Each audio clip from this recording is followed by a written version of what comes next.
Ilang estudyante naman sa Iligan City ang natatakot ng magbalik eskwela matapos pumasaksahan ang pananaksak sa kanilang guro. Ang sinasabing pumatay sa teacher ang dati niyang nobyo. Balitang hatid ni Tina Panganiban Perez.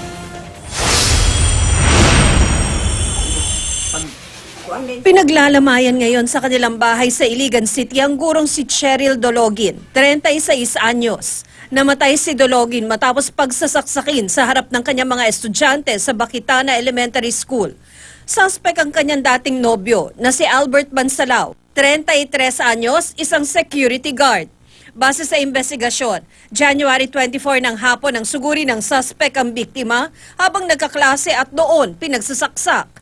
Tumakas ang suspect sakay na motorsiklo na minamaneho ng di pa nakikilalang lalaki.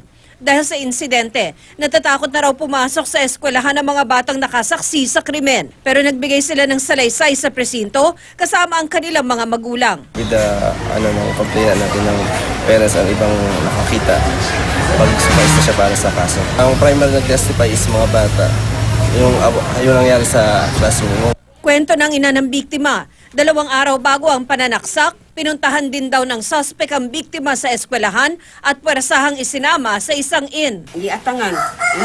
Inabangan siya. Tumawag agad sila sa akin. Sabi, Ma'am, si Cheryl, kinuha nung ex niya. Hindi namin alam kung saan siya dadalhin.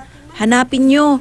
Nanginginig na ako noon. Hindi ko na alam kung anong gagawin. Ayaw talaga pumayag na hiwalayan siya. Hindi ko alam kung ano ang habol ng lalaki kay Cheche. Sinakta ng suspect ang biktima pero nakatakas daw ito noon nang makakuha ng tiyempo. Ayon sa kanyang ina, nakilala ng biktima ang suspect nang maging estudyante niya ito sa ALS. Pero hiniwalayan din agad nang malamang may asawa ito. Ayaw humiwalay ng lalaki. Sunod ng sunod pa rin sa kanya. Patuloy na tinutugi si Bansalao na nahaharap sa reklamong murder.